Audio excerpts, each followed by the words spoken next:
Risking everything. WoW's great gambit. Oh, wow. Okay. Yeah, I mean, look, they are risking a lot. This World Soul Saga is a pushing all your chips to the center of the table. Blizzard, you got one more chance kind of thing. You know, a lot of players are coming back. A lot of players are coming back. I've read a lot of comments on my own YouTube videos and others as well that people want to give the World Soul Saga a shot. People believe in Chris Metzen. They believe in what Blizzard's doing right now. They like that Blizzard's reacting to feedback. But will the gamble pay off? Let's see what Alkalon has to say. What's good, ladies and gentlemen? Ackle here, and of course, welcome back to each and every one of you. I'm still a little bit sick, so if my voice sounds a little bit weird, I only just got it back today, so that's fun. But no, I've been a little bit sick, so I've been doing a lot of research and doing a lot of thinking, and through my research, I sort of started to realize something, and that's really what this video is about: the future of World of Warcraft, and very specifically what that future is going to look like from like an everything perspective. So what can we expect from the War Within, Midnight, and then the Last Titan, the World Soul Saga? Who knows? And that really is, you know, big, bold, absolutely Blizzard going, yep, let's go for it. Right? Let's throw everything on black, bet everything we've got, and see where it gets us. And that's a nice transition into the topic, really. Because fundamentally, if we go back to World of Warcraft, and really since Wrath of the Lich King, World of Warcraft has not really innovated at all within the space. In fact, no, they haven't. I mean, they haven't really innovated. You know, even the things they've added to the game. I know, like dragon riding and all these. I know just from other people who play other MMOs. I'm not somebody who does. But other people always tell me, oh, they got this from Final Fantasy. Oh, they got this from Guild Wars 2. And that's always been kind of a common theme in World of Warcraft, is that they pull things from other MMOs, you know, polish it up a little bit and then put it into WoW. WoW was never really an innovated MMO. In fact, it was almost a degenerative MMO in the way that it just kind of made MMOs easier, right? It was the accessible MMO. That's why World of Warcraft took off the way it did. When you had games like EverQuest out there and stuff, which were very hardcore, and then WoW came along, and it was a much more dumbed down version of an MMO. That's why it was a lot of people's first, like mine. So to go about and say, you know, they never innovated, kind of true, but they were the first really to make MMOs accessible. That was their big calling card. You know, was we made MMOs accessible. We brought MMOs to the mainstream. And that was what made WoW great. In terms of innovation, I really can't think of much. I don't think WoW really changed the structure of how an MMO works, but I will tell you one thing. Nobody has really innovated beyond WoW either. I think WoW has created that blueprint that a lot of people have used for a long time. It's the reason why the Riot MMO got pushed back, is because they were looking at it and they were saying, "Oh man, we're not changing anything here. We're just creating a Blizzard. We're creating another MMO like World of Warcraft with a Riot skin on it." And they didn't want to do that, so they went back to the drawing board.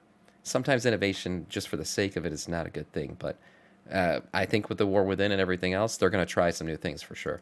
Probably look at Blizzard, where most companies would sort of expand their horizons, try a couple of new things. Blizzard have actually sort of, over the course of their history, actually narrowed their scope quite a lot. You know, they used to have Warcraft, they used to have StarCraft, Diablo. World of Warcraft then came out, and that was sort of the big new thing. We would hear about all these games that they were trying. They had this Project Titan, and then Overwatch came out, and people were like, oh shit, here we go. And then again, just absolute silence with nothing else being really mentioned. Then we get this mention of a survival game that may or may not be happening. And then obviously that was cancelled.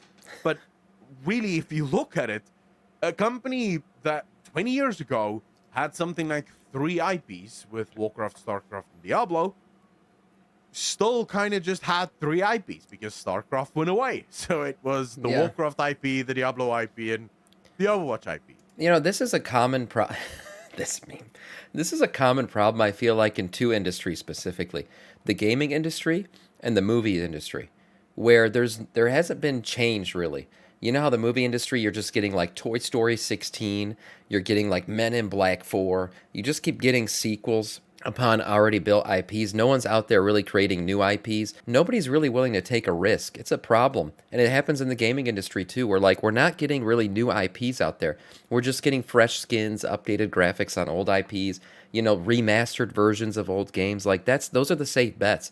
And I think one of the main issues is it's become very expensive to make a AAA game or a AAA movie. The problem with creating new movies or new IPs is that the cost associated with it is extremely high. So it's a gamble.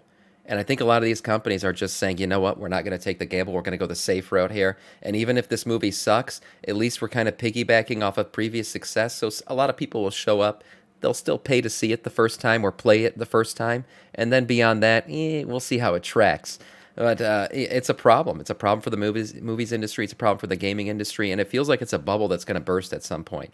I don't know if AI is going to bring that cost down eventually to where companies are willing to take risks again. But as of right now, the way the cost structure is, it's just so expensive that these companies are not willing to take risks and create new IPs.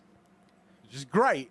But at the end of the day, that's not what you would expect. The normal growth trajectory of all companies is to expand the horizons. Right, Ty. Well, Marvel didn't really movies do that.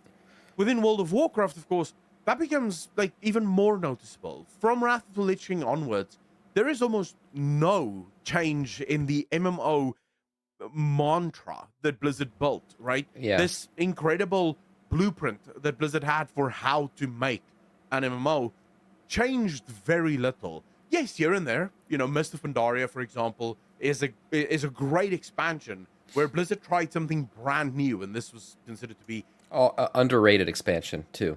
I love Mist of Pandaria. I will always say it till the end of times. Mist of Pandaria was a good expansion. A lot of people never gave it a chance because of pandas, karate pandas. They got mad about it. But I love Mist of Pandaria. The aesthetic, the music, the themes, the rating. Oh, man. It was a good one. In-game zones, right? PvP was at its peak at that time. You could go grinding with the Timeless Isles and so on.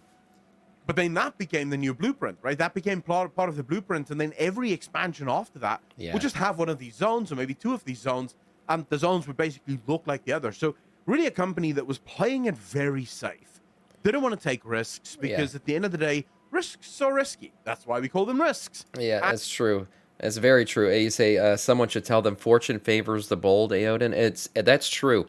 Fortune does favor the bold, and that's why you see a lot of indie dev companies, they're willing to take risks because their cost structure is so much lower.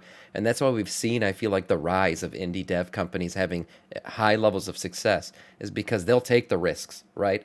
They'll go out there and they'll do it, and hey, a lot of times they've been striking gold because the big companies are just not willing to take those risks. The thing I will say about what was he was just talking about, he was just talking about how the changes aren't happening. Do you remember the big, basically, reaction to Dragonflight and what it was?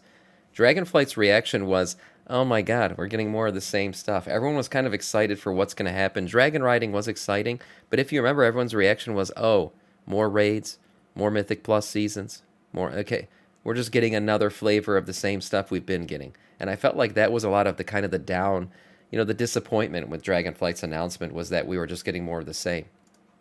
And if you, for example, are taking care of millions of players and you're trying to keep all of these millions of players, the last thing you want is a massive risk that could end up just biting you in the ass. And I feel like World of Draenor might have been like a big reason for that. They tried to go big, they tried to go bold, they tried to do something that they've never done in World of Warcraft before in World of Draenor. Yeah.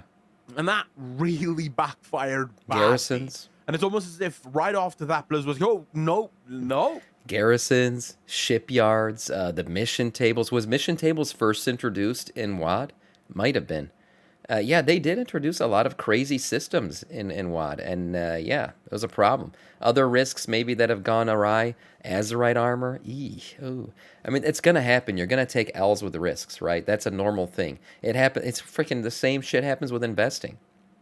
But when you do get a W, right, with your risks, it usually offsets all the L's that you took, right? It far exceeds the payback on the W, far exceeds all the L's. So it makes them all worth it.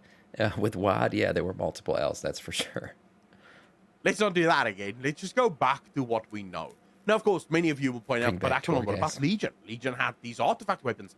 Yes, but these were not really reinventions of the wheel, right? This didn't No, they really weren't. change the blueprint of the game.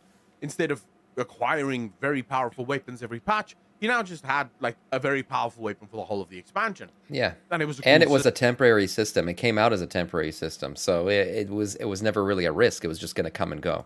system at the time. But then again, you saw Blizzard sort of immediately fall into this blueprint, right? This happened once and it worked, so we're going to keep trying it. Again, Yeah. playing it very, very safe. Anyways, I'm not going to I don't want to just talk about Blizzard playing it safe. I want to talk about what recent developments can teach us about the new Blizzard. So let's go back to last year, shall we? And let's go look at Chris Metzen. Okay. When okay. Metzen announces on the stage, for the first time ever, a saga coming to World of Warcraft. That's a big change. It's big, it's bold, it's 3 expansions. Now, keep in mind, ladies and gentlemen, just how much Blizzard is risking here. So, they changed the structure of the company in its entirety, Yeah. at least for the WoW team, where previously they had 2 teams, they now have 3. And each of these 3 teams are working on something very specific. So we already know that Midnight Right. is well into development at this point. Right. We Like, got 3 teams now. If you're wondering what they were, he explained it actually. He said one team was working on the current game, current content, current patches. The second team was working on the next expansion, and the third team was actually working on the expansion beyond that. So they're working in tandem where they are, I mean, now at this point, because expansions are going to come out faster, they are working almost 2 to 3 years ahead of time. Right, they're pushing everything out, which is great because it's going to create cohesiveness in the lore, cohesiveness in the story, cohesiveness hopefully in the systems as well, because they said they want evergreen systems. They don't want to push stuff out that's not going to be evergreen anymore. So hopefully that's going to lead to some really good products and really fast, no more lulls, basically. Really fast content. We've seen them mention that many times. It was mentioned at BlizzCon by almost everybody who's got on stage and talked about it, including Chris Metzen. And it was mentioned again most recently in John Haidt's interview with IGN. He said it there. He was like, we want to make sure that content is coming out at a constant rate. That was like that's their number one goal. And for the content to be good, hopefully. well into development, probably nearing close of development now. This means that they're putting a lot of trust in, first and foremost, the War Within actually working and paying off, but then also Midnight actually working and paying off, and that whatever the hell they're going to do in the War Within is actually going to translate, and players are going to enjoy that within Midnight, because by the time Midnight comes out, The Lost Titan is pretty much finished with development, because this is how it works now. That's why they have 3 teams now. Yeah. Right? And so that means that for at least the next 6 years, if whatever you're doing in the War Within didn't work, it's not going to work for the next 6 years. Right. That's a massive, massive gamble. But you know what? Good on them for it. I agree. Then we go to Season of Discovery. Classic WoW was actually not that big of a risk. Blizzard knew that people love this. They could literally go look at private servers and be like, oh, yeah, clearly people love this. So that wasn't really the big risk. Season of Discovery, on the other hand, was a phenomenal risk from Blizzard Entertainment, because this was them saying, you know what, we think we really could have a world here. We think we could have a universe here. And what happens if we actually start to develop this into something that doesn't look like Classic at all, but that really plays completely differently? Will players still respond to this? Is this worth putting as many hours into it as we want to? And as it turns out, it was slightly less risky in that they created a new server for it, right? So they weren't taking what was Classic and taking that away and replacing it with Season of Discovery. They were just adding it on a separate server. So they knew if players didn't like it, they could always go back to the regular Classic version of the game. What I would say was the risk of it is the division of the player base, right? You're kind of taking people who were playing retail or playing Classic, where Classic was a dead end, right? They were eventually going to get tired of it. It was only going to go so far at the end of that journey. And then you were giving them more. You were giving them what they've been asking for. You were telling them, okay, you're a Classic Andy. You don't want to play retail. We're not going to force you to play retail. Here is a new version of the game you like. And by doing that, they were feeding into the division of the player base, basically. But I think it was a risk well taken, because the way they structure the sub and the way they've structured everything, the good thing is these Classic Andys, no matter what they say, if retail gets good, right? If they get their shit together, if retail turns out to be really, really good, they can play both. and they will play both. And a lot of people have been saying, hey, I've been starting to get into both. I promise you the majority of people are not just playing one or the other. A lot of people bounce between the two. So I think in taking the risk, they really did get the reward out of it. And that I believe a lot of people now bounce between the two. It's created more players on both sides. I myself, I feel like retail is seeing more players play. I feel like just out in the world, there's more people. And that is probably a result of the success of Season of Discovery as well. Yeah, absolutely. Players really enjoy it. You know, right now the combined player base for World of Warcraft appears to sit at around 7.5 million players. Now, Crazy. from what we know, Dead game. Balula broke Dead this game. first with a speech from John Haidt from the Games Developers Congress. No, what the hell am I saying? The GDC, right? Sorry, I don't know. Words, mind, all over the place. Yeah, streamer But anyway, brain. so John Haidt says this, Balula covers this, and then Jace from Windows Central, holy shit, what is it, the C words right now? He covers it by reaching out to some of his contacts within Blizzard, and they actually confirm, yes, these numbers are very, very much what it looks like right now in World of Warcraft. So that is a massive jump from where we were like a year and a half, 2 years ago, Yeah. even at this point. Now, there's been a lot of discussion within the community. Oh, it's Season of Discovery carrying this. No, it's the retail. Yeah, I don't give a shit. Yeah, I don't give a It's shit either. WoW. It means that there's 7.5 million players playing it. And guess what? If retail comes back swinging in the War Within, all of that, let's imagine for a second the Season of Discovery is the one carrying it, and it has 6.5 million subscribers, and Right. retail only has 1 million. Right. Guess what happens if the War Within is actually really good?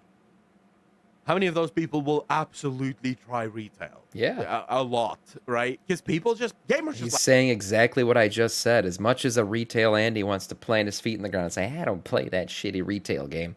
If it's not a shitty retail game, you're probably going to try it. You're probably going to try it. It's a snowball effect. People are just going to start trying it. More and more people are going to get into it. People who are playing Classic are going to hear through the grapevine, hey, man, you should try retail. It's actually pretty good. And they're going to try it. It does build on itself. The success of Classic and Season of Discovery feeds into retail and vice versa. They go back and forth. It's a great thing. like good games. It doesn't matter if that's a retail or classic, but no one gives a shit. They just want real good games. So 7.5 million players is 7.5 million players. And again, it shows that Blizzard taking risks, betting it big, does pay off. And then, of course, we look at Plunderstorm. Plunderstorm is a great example of Blizzard taking risks. Now, I don't care where you fall on this. Did you hate it? Did you love it? I don't care. I think there's some things that we could point to and say this was maybe a really bad decision. For example, Blizzard deciding to put cosmetics into it for the retail version of the game. That was really unnecessary because the very people that would probably want those cosmetics are not the very people that would enjoy playing Plunderstorm. Yeah, it's fine. It's not really player power progression, right? Yeah, I mean, it is cosmetic, and cosmetics are part of MMOs. They're actually a big part of MMOs. But, Plunderstorm in general, I'm not a PvP player at all, but I enjoyed it. I did, and I liked it for what it was. It's a cool little side event. It's fun to do. It's fun to watch, that's for sure. Watching other people do it is fun as well. And I don't fault them for trying it. I think the best thing that we could take away from Plunderstorm, even if you don't like it, is that this Blizzard is clearly different than the Blizzard of 5 or 6 years ago. Because they're willing to do cool things. They're willing to take risks. They're willing to put it out there and try to do new things to freshen up the game a little bit. And these kinds of side events, they're great for any type of lull in content. Again, John Haidt mentioned it in his interview with IGN that they want to be able to create, whether it's another season of Plunderstorm or some other cool side stuff, they want to be able to create things to fill in those voids whenever players feel like, well, we don't really have any content to play. These are fun little things to do. I did not get my Plunderstorm transmog. I think I'm level 11, and I'm not upset about it. It's okay. I play it when I want to and have fun with it when I want to. PvPers. So I don't take it too seriously. I don't know. It's sort of like Blizzard has this messy nature of putting rewards into content that then forces a bunch of people that hate that content to have to do that content. Torgost, here's looking at you, bitch. But anyway, so yeah, I will tell you too, one cool way that they could make Plunderstorm, the whole itemization of it, or putting items into the game from it, they could fix that is, hey, eventually drop these items on the trading post. It's the perfect fix, honestly. It's the same way that it's the same thing they've been doing with maybe a 6-month sub reward or a store reward, right? Like something that you could only get on the Blizzard store. Eventually, it drops on the trading post, and guess what that does? It eliminates all the complaining, all the anger, because hey, look, you got a second chance at it. If you play only retail, here's your shot, man. Go ahead, get it. It's on the trading post. If you've been playing the game a lot, you should have enough Tinder to get it. There you go. From that, it is a big risk, and Blizzard was willing to take it. The WoW team was willing to go, you know what? I'd buy the Paramount. Throw it all on black. Let's see how this plays out. And I think it played out well. I think it really worked. Even Diablo 4, right? Again, from Blizzard themselves. But even looking at Diablo 4, that was Blizzard going way outside their comfort zone. They could easily have just done more of Diablo 3. Reskin just a Diablo little bit of 3, upgraded yeah. Uprest graphics, it. and there you go, right? There's another True. Diablo 3 did just fine. They wanted to try something new. It's not always working, but they did want to try something new. And you know what? As a player, that's all I could ever ask for. If I can see that you're actually trying and you're willing to bet big, I'm going to applaud that. I might not play the things that you want to give me, but I'm going to applaud it. And we already know that in the War Within, Delves is going to be a big new feature. It's promised a to be an risk. evergreen feature, WoW's first ever. So that's going to be super exciting. Hero I think talents. the fact that Plunderstorm has been the success that it has, we may actually see more of this in the future. I think we definitely will. That is the thing that excites me most for the War Within. It's that we can clearly see Blizzard wants to go big. They want to throw it all on black and see how it turns out. Will this be a win or won't it? Yeah. From the lore perspective, though, as I said, I personally really hope, and this is going to be a super hot take. I realize a lot of you are going to be upset with me. Actually, you know what? No, I'm going to Put it in the lore retcon Shadowlands. Be like, oh, actually, guys, it was a dream. Sorry, never happened. There you go. Another video about this That would because be a risk. I do actually think I have way too much to say. Like literally thinking about it now, I'm going to keep. No, I'm done. Ladies, thank you so much for watching. I really appreciate you. Let me stop because my mind's just all over the place. So thank you so much for watching. If you enjoyed it, hit the like button. If you disliked it, dislike button. For $1 a month, you too can keep this channel free from sponsorships that Look want at to the sell you Sylvanas shit pay back that there, you damn. do not need. Ladies and gentlemen, peace. Great video for him. It was a good one. That's a long piece. Yeah, it was a good video. In terms of lore, what he was going to hint at the end, I think, Chris Metzen coming back, hopefully in good hands. Creating a saga is a good thing for lore. It creates cohesion. They're writing this lore with the thought process that this is going to continue through this entire story. It was one of the good things about the Infinity Saga. And Metzen himself said, yes, the Infinity Saga is an inspiration for this whole saga, style storytelling. So we'll see how the story goes. I'm confident, hopeful that it's going to go in the right direction and be much better than anything we've had recently.